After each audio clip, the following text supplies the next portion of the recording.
In this video, I'm going to be covering 4 steps to how I flipped my business so that I worked less and earned more working from anywhere, and how you can do the same.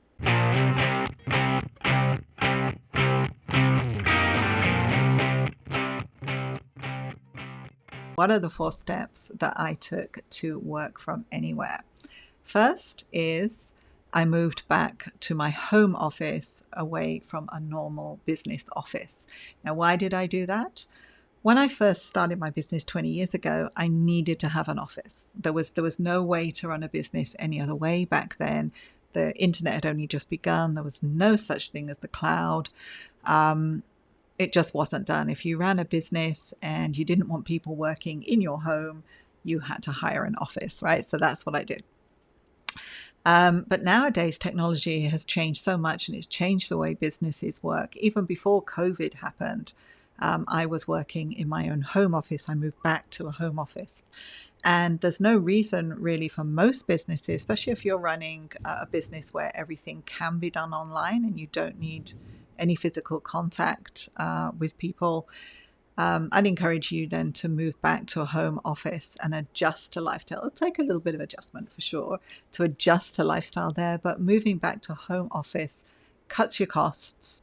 I went from having high overheads to having no overheads in terms of rental, because I was just living at home, I was working at home, and it didn't cost me anything to run my business in that regard. So that's one way that you can make sure that you are running your business to save costs, save money, and just being able to work from home or location free, basically. Because once you free yourself to work from home, actually, you can work anywhere. The point being is that if you're working digitally, you're not confined to a physical space. So that's one thing that I would like for you as well, if that's what you're doing. All right, so another thing is adopting an outsourcing or a drop servicing model. Now, what on earth is a drop servicing model, right? That might be a new term to some of you. All right, so a drop servicing model is basically what's come in the last few years, again, because of the internet, is the world is more connected. You've got platforms to connect everybody together in different ways. So there's loads of platforms around the world that will connect a buyer to a seller in all sorts of aspects, whether it's taxi services like Uber, connecting a driver of a car to a passenger. You've got exactly the same idea here now with connecting people who want to hire workers and the workers themselves, and for those workers to work digitally.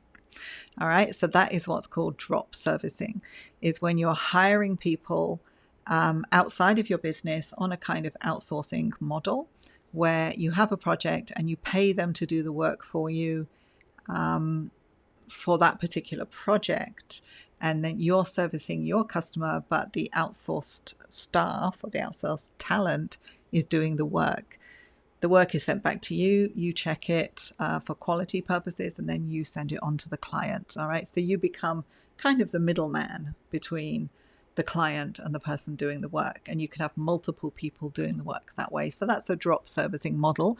It's become very popular today because we are so connected on the internet, and you have access now to talent from around the world. There are platforms that you can use, like Upwork is one, People Per Hour I've used.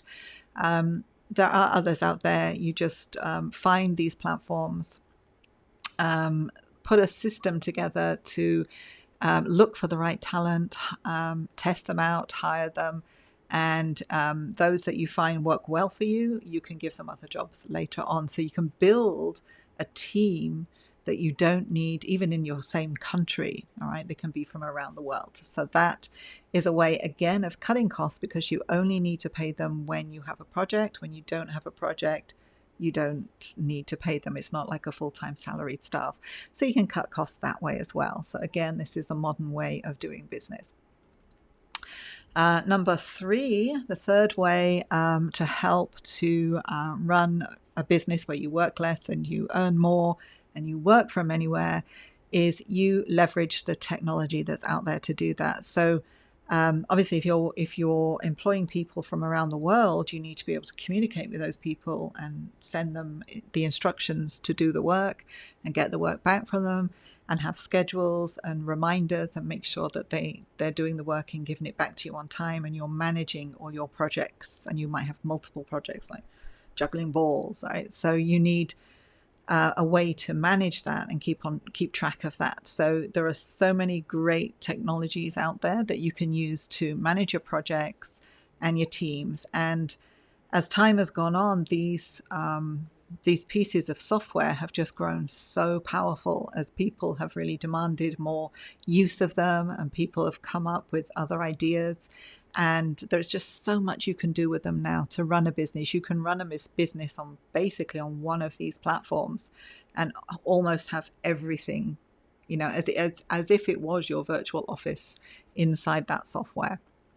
So there are loads of them out there that you can look at, but you want to look at software that will help you to manage your projects, give tasks, make sure that you can track when people are supposed to give things back to you. So there's some kind of reminders as well. There's loads of software out there that you can use, and I've used loads in my time, and I've just found it just works. You don't want to be keeping everything in your head, that's for sure. So use the technology that's out there to do this work for you. And the other thing, obviously, if you're going to be you want to work less, you need to manage your time better. So better time management. So one of the things I would task you to do is to just look at how you are actually spending your time, and how much time are you spending on things that really move the needle for you in your business, is really going to move you forward. So basically, there are three types of time management tools, or time management measurements, if you like. You can measure your time in terms of it's unproductive, it's not moving you forward to your goals at all. It's productive, it's you are working on your goals. And it's super productive, meaning that you're actually outsourcing other people to do it for you. Okay, so time that you're spent training people to do it for you, or that you're working on giving a brief so someone's doing work for you, that's super productive time. All right, so you want to be working as little as possible and delegating as much as you can. But you also want to be managing your own time in terms of, one of the things I noticed was that emails are one of the biggest time suckers. Your emails and your WhatsApp and any way that you receive communication, you can get quite addicted to checking for communication every 5 minutes a day. This is normal. Like, people nowadays are checking their phones every 5 minutes, looking for what's the next communication that's come up, or they go onto Facebook and things like that, right? So this is such a time-consuming activity. You don't realize when you're doing it, but if you're doing that at 5 minutes, every 5 minutes throughout the day, imagine how much time you're actually spent doing that.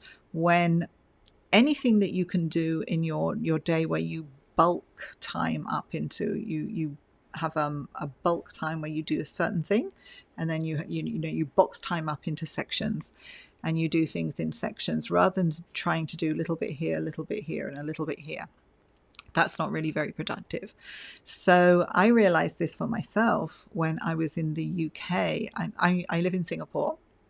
So I was on holiday in the UK visiting my family, and I was running my business in Singapore.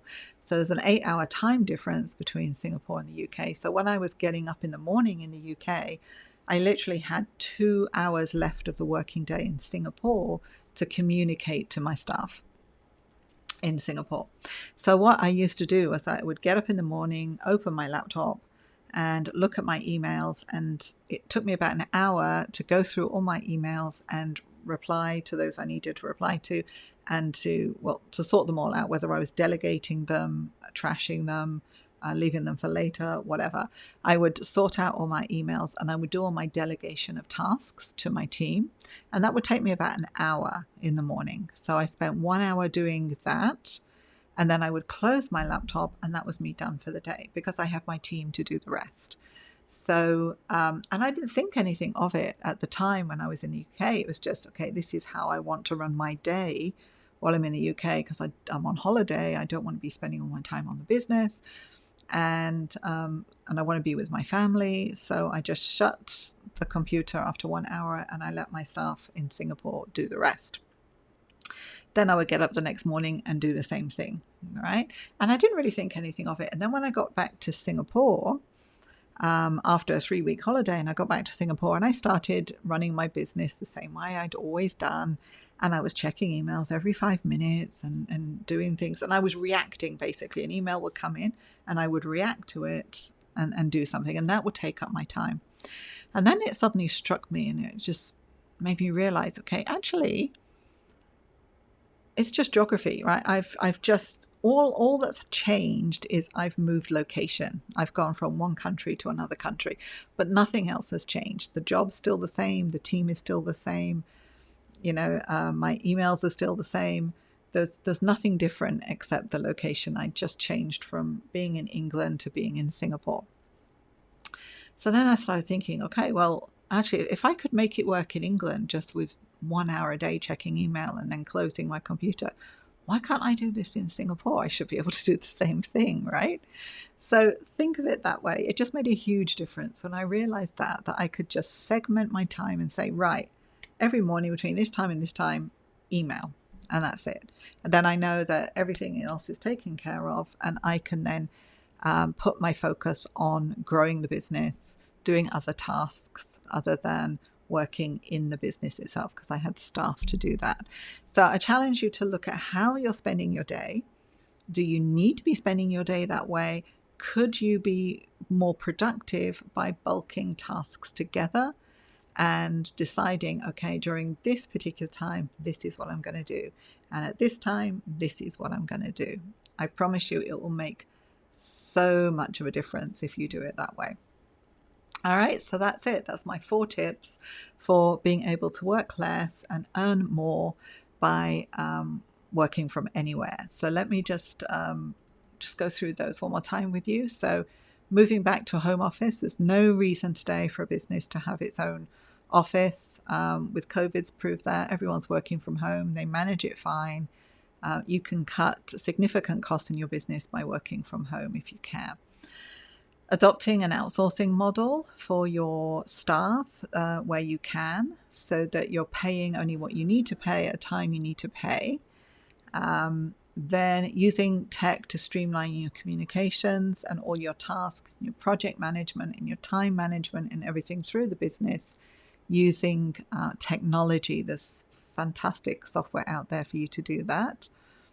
And the last one is better time management by realizing where you are sucking time dry, and start with your emails. Start with your emails. That's where you're going to find most of the time. So I hope that's helped. And if you've liked what you hear, then do subscribe if you see the bell. And then you'd like more notifications of videos as I make them, then do subscribe. And I look forward to seeing you on the next video.